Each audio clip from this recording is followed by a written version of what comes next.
Bonjour Félicie, Bonjour Louis. merci de nous recevoir ici dans ta maison.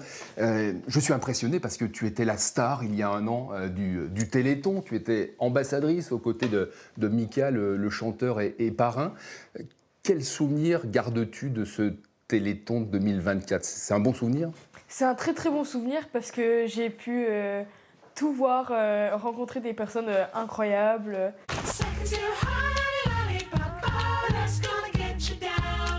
Et j'ai pu voir aussi le Généton qui m'a permis de vraiment me rendre compte des choses qu'ils font pour nous. Le Généton, c'est le laboratoire, laboratoire. du Téléthon qui travaille notamment sur la thérapie génique. C'est ça. Et quand on voit les personnes en train de chercher, on se dit qu'en fait ils vivent pour nous, quoi. Ils vivent pour la recherche, tout ça. Et Mika à mes côtés, ça a été encore une aventure plus belle, quoi. Pourquoi ? Le duo a super bien fonctionné. Félicie, on a vu de beaux moments de complicité avec Mika et tu étais émue. Mika, je vais avoir du mal après à le quitter après le Téléthon. Tous les deux, vous étiez vraiment en osmose pendant tout le Téléthon, là. Bah oui, parce qu'en fait, on avait un peu la même énergie de persévérer, de vraiment faire augmenter les dons à chaque fois. Et c'est ça qui a matché le plus. Et puis ça a marché parce que plus de 96 millions, ça a été un super score. Ah bah je m'imaginais absolument pas ça. Et je suis hyper fière de tout ce qu'on a fait durant le Téléthon 2024. Et en plus, il a chanté ta chanson préférée. Oui, parce que je sais pas comment l'expliquer, mais cette chanson, quand j'étais petite, je l'écoutais tout le temps. On va dire laquelle ? Elle me dit. Elle me dit pourquoi tu te plains tout le temps. On dirait que tu as 8 ans. C'est pas comme ça que tu vas faire. Elle me dit un jour je ne serai plus là. Et c'est quand elle me dit ça qu'elle me dit un truc que j'aime. Elle me dit c'est ta vie. Mais ce que tu veux tant pis. Elle a commencé à chanter cette chanson au Téléthon. Et j'étais émue parce que en fait, je lui avais dit que j'aimais bien cette chanson et que j'aimais bien ses chansons en général, mais qu'elle me dit j'avais un petit coup de cœur sur celle-là. Et il l'a chantée. Et il est venu me voir et il m'a tendu le micro comme ça et c'était incroyable, quoi. Et t'as chanté un peu. Oui, bon, je suis pas non plus une chanteuse professionnelle, qu'on va dire. Mais ça t'a fait plaisir Oui, juste le d'être à ses geste, côtés, ouais. le geste de l'avoir fait, quoi.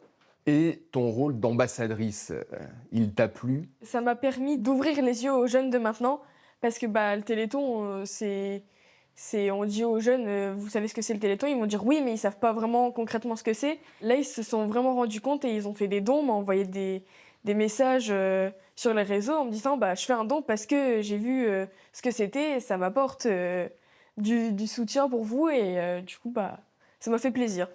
Et qu'est-ce que ça a changé dans ta vie, à toi, le Téléthon ? C'est que j'ai pu être enfin une porte-parole, en fait. Et du coup, maintenant, même des cousines à moi, même ma meilleure amie, tout ça, maintenant, quand elles voient mon quotidien, elles font « Ah oui, en fait, je savais pas ce que tu vivais vraiment, quoi. » En fait, ça a changé La vision des choses. Ouais, le regard des autres Ouais. sur toi, sur le handicap et sur toutes les personnes en situation de handicap, en fait. Oui, c'est ça. Et puis même, il y a des profs qui s'en rendaient pas compte. Il y a des profs qui regardent mes vidéos et ils me disent chaque fois en cours Ah, vraiment, t'es super courageuse, tout ça. Et Bah oui, je parce que suis contente. quand on te voit comme ça, avec ton beau sourire et tes yeux pétillants, on ne peut pas imaginer toute la souffrance, la douleur de ton Oui. quotidien. Et puis moi, je suis pas une personne qui me plaint forcément. Enfin, je suis contente de faire des activités. Je suis quand même contente de ce que j'ai autour de moi. Et après, il y a aussi le derrière du quotidien qui n'est pas facile, comme les rendez-vous d'aller à la kiné plusieurs fois par jour, tout ça. Ça devient un peu pesant et à chaque fois, moi j'aime bien quand on me dit que je suis courageuse, mais je suis en mode je suis obligée d'être courageuse parce que c'est un peu mon quotidien tout le temps. Donc, Mika, tu l'avais vu avant le Téléthon. Il était venu même à ton centre équestre. Vous étiez montés ensemble, vous avez fait de l'équitation ensemble. Oui, c'est ma passion, donc on avait demandé, il a dit oui parce que j'aime bien les chevaux, tout ça, donc ça a matché aussi. Et on en a fait. Et pareil, dans son regard, c'était que de la douceur et pas autre chose. Dis-moi, qu'est-ce que tu ressens quand t'es à cheval ? Premièrement, je ressens beaucoup de légèreté, beaucoup de bien. C'est comme si j'arrivais encore à courir parce que je ressens le vent sur mon visage et ça me fait énormément du bien. C'est mes jambes, voilà. Sauf que t'en as 4. Sauf que là, j'en ai 4 du coup. C'est tellement une passion que je pourrais passer des heures à cheval, quoi. Aujourd'hui, tu en fais toujours de l'équitation ou pas? Là, ça fait bien 5 ou 6 mois que j'en fais pas. J'ai eu une opération le 14 mai 2025 qui consiste à rallonger les tendons d'Achille. Et j'ai pas pu marcher pendant un mois, donc j'étais couchée tout le temps et c'était super dur aussi parce que même ma mère, vu que elle a pas non plus la force d'un homme, elle n'y arrivait pas forcément à mettre sur des chaises percées, à me nettoyer. Et en plus, j'ai un corps d'une femme, donc c'est super intimidant pour elle. Et même pour mon papa, il a eu des problèmes parce qu'il me portait trop. Il y a eu mon amoureux, mais mon amoureux aussi, il n'arrivait pas trop. Enfin, c'était pesant quoi pour tout le monde. Il faut pas tomber en plus. Ouais, parce que sinon une fracture et c'est bon. On me revoit pas pendant quelques mois quoi. Alors cette opération, elle a été lourde. En quoi elle a consisté? Tu as été opéré des tendons d'Achille aux 2 jambes. Oui. C'était quoi l'objectif? Parce que avant cette opération, je marchais sur la pointe des pieds et très mal. Et du coup, je chutais beaucoup et je restais pas longtemps debout, etc. Et l'opération, elle a permis de tenir un peu plus debout, de marcher mieux et de moins tomber. Donc Parce que- c'est une réussite cette opération ou tu espérais que ça aille encore mieux après? J'ai toujours été dans l'espoir tout le temps. Et donc du coup, je m'attendais toujours à mieux. Mais au final, y a plein de personnes qui m'ont dit « Oui, mais regarde ta marche maintenant, tu t'en sors bien et tout. » Et c'est ça qui m'a fait me dire « Ok, c'est pas miraculeux, mais ça va quand même aider. » Et là, je chute quand même un peu moins.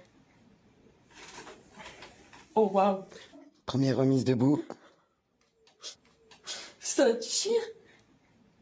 C'est ok.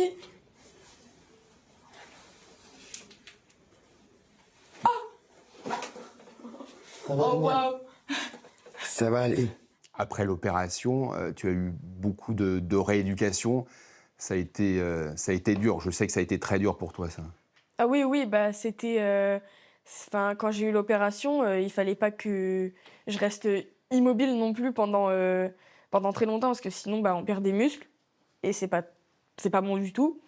J'étais en rééducation, et c'était très dur, parce que c'était tous les jours, tous les matins, et c'était pas de la rééducation où on pense oui, je te fais des massages, et c'est bon. Ouais, c'était douloureux. C'était du verticalisateur où on te met comme ça, t'es allongé sur une genre de table et on te redresse petit à petit pour que tes pieds ils aillent mieux quoi. Et c'est horrible parce que ça fait mal.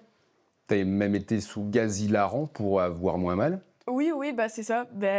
J'étais en train de rire. Je disais quoi? Oh, il y a des dauphins qui volent. Oui, bon. Tu voyais des dauphins voler, mais ça t'a permis, toi, de te relever. Ah oui, ça m'a aidé à me détendre, à ce que ça aille mieux, parce que au début de l'opération, le pied gauche, ça allait. Le pied droit, c'était pas ça. C'était de la douleur constante et il y a bien 2 semaines où je me faisais gazer pour pas avoir mal, quoi. Tu me montres là comment tu marches dans la maison? On va aller voir ta maman qui est juste derrière. Juste avant, est-ce que vous pouvez m'aider à me relever? Ouais. Parce que je pourrais pas le faire toute seule. Ok, je t'aide à te lever. C'est ça. Ok, on y va. Hop là. Merci. C'est parfait. C'est bon? Je peux te lâcher là? Oui, ça va aller. Je te sécurise quand même, hein, parce que Ça va aller. j'ai pas envie.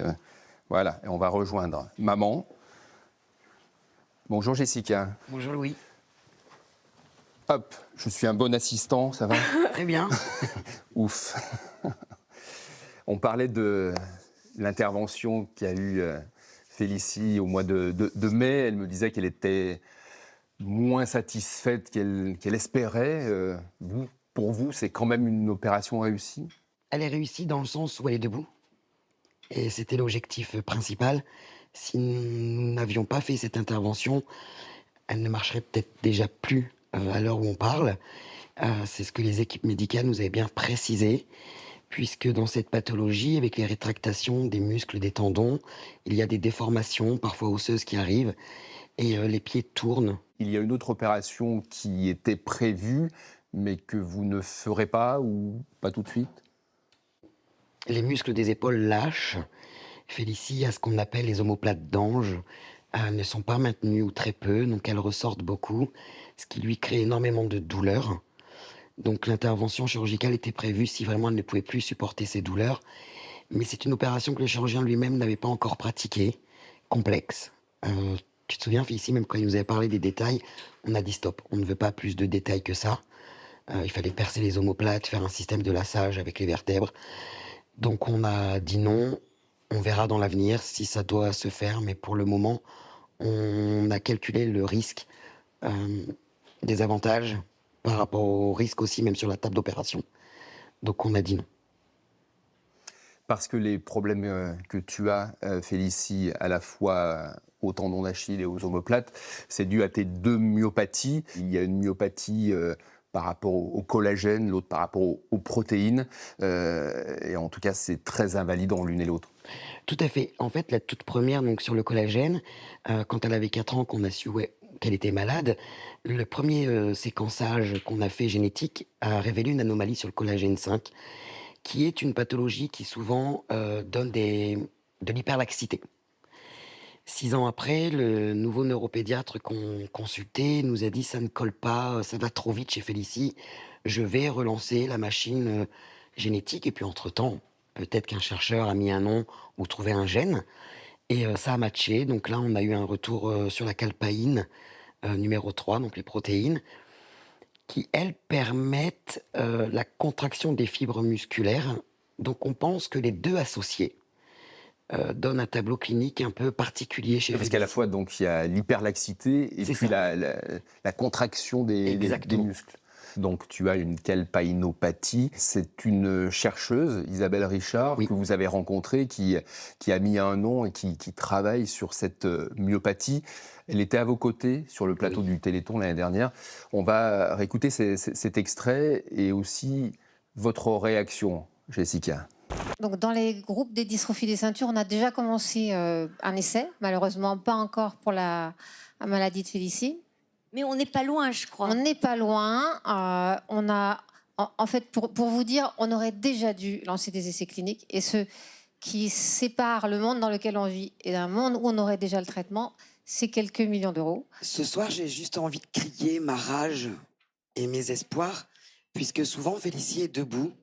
Et en fait, c'est tout simplement un terrible effort pour elle. C'est aussi pour écraser cette fichue maladie. Sauf que Félicie est en train de perdre la marche. Et cette rage, je l'ai parce qu'il y a peut-être un traitement.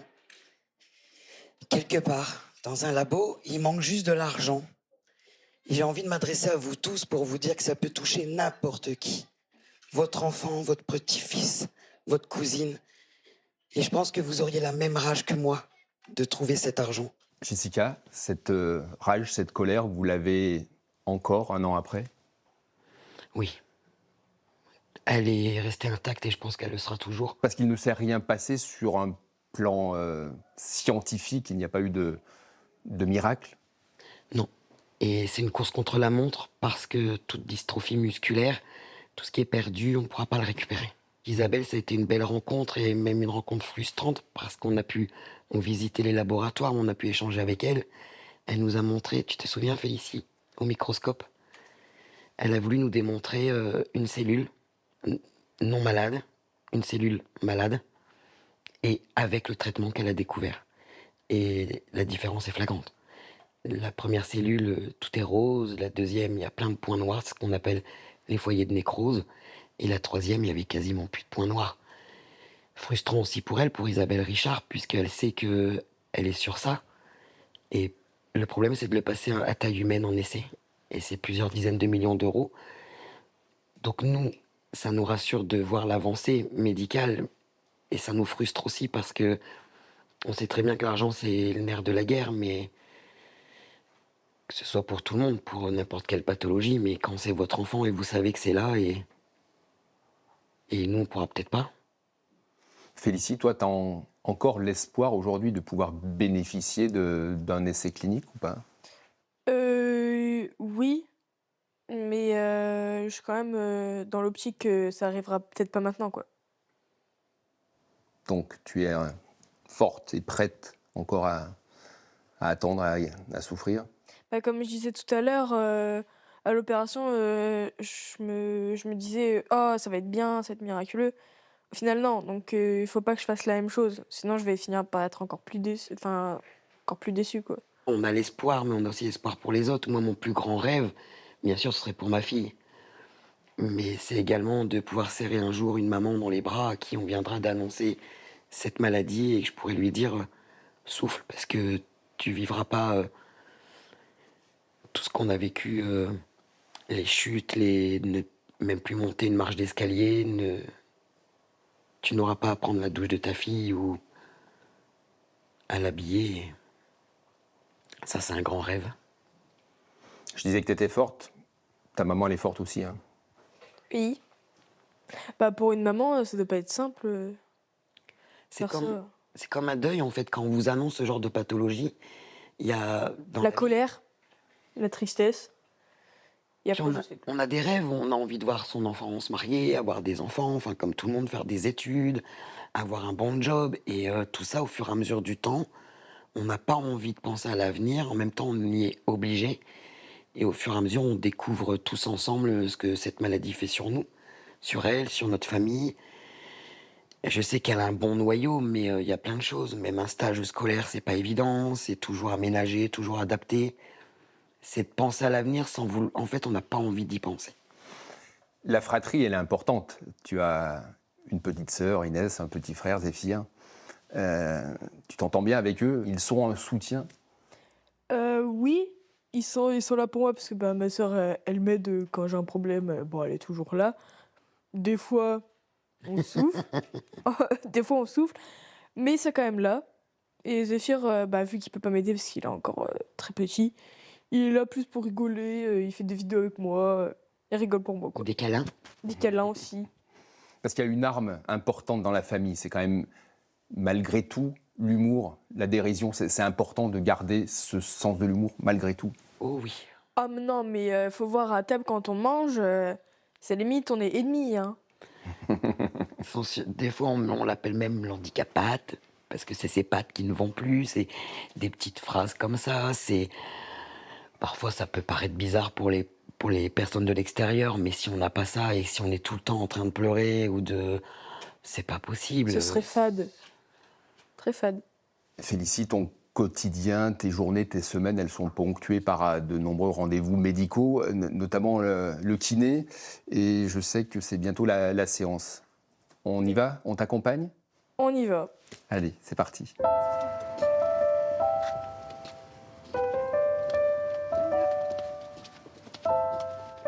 Bon, qui dit qu'il ne fait pas beau dans les Hauts-de-France? On est dans le Pas-de-Calais, on est juste avant Noël, et il fait beau. Il y a 1 heure, il pleuvait. C'est ça bah le oui. Pas-de-Calais. Hein. On a toutes les saisons en une journée. Est-ce que tu as une idée de métier que tu aimerais faire plus tard? Bah, on m'a toujours dit de travailler dans l'informatique parce que bah, je pouvais pas travailler autre chose. Je vais pas te dire je vais faire policière, quoi. C'est un peu impossible, quoi. Mais j'essaye de m'intéresser à, par exemple, du graphiste. J'aime bien. Ou architecte d'intérieur aussi, parce que bah, j'aime bien dessiner, j'aime bien faire des plans. Mais du coup, j'y réfléchis de plus en plus, quoi. On va commencer par petit chauffement au niveau des genoux avec les ballons. On approche un peu les pieds. Ok, tu vas serrer. Donc là, il faut que je compte, parce que j'avais pas compté. Oui, comme d'habitude. Comme d'habitude. Ça ne change pas. Ça fait trop du bien aussi. En plus, j'ai pensé à toi. Oui, T'as vu mes chaussettes, comment elles sont trop belles? comme toujours. Bah ouais. Bon, comment ça se passe la séance? Bah plutôt bien, ça me fait trop du bien, j'ai juste envie de dormir. Ah, là, ça te fait pas mal, ça te fait du bien. Ah, ça me fait du bien, ça me fait pas mal, non? Est-ce que Félicie est une patiente comme les autres ou vous êtes un peu plus attentionnée, vous faites des choses différentes avec elle? Alors, pour Félicie, il faut que je prenne plus de temps. Si elle ne peut pas faire le mouvement tout seul, du coup, il faut vraiment mobiliser chaque endroit du corps. Bon, il faut garder un peu de force parce que la journée n'est pas finie, Félicie. Ah oui, Tu sais ce qui nous attend. Oui.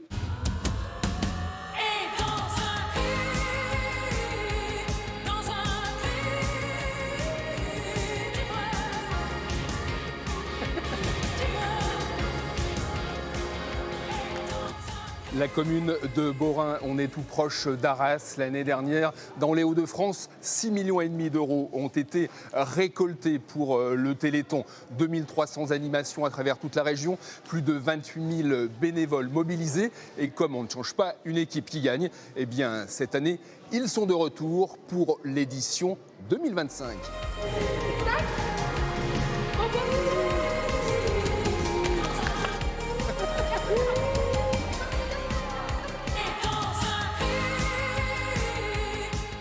Donc ça, c'est la répétition pour le Téléthon Dancing. C'est quoi? C'est la chorégraphie officielle? C'est ça, ils vont le faire le soir et ils vont le répéter encore et encore. Et... C'est sur la musique de Santa.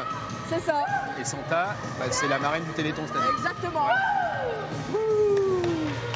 Louis, je suis sûr que t'es pas capable de le faire. Ah, je suis pas capable de bien le faire, ça c'est sûr. Mais je veux bien essayer, moi je la découvre, la chorégraphie du Téléthon. Eh ben, je t'invite à y aller. J'essaye.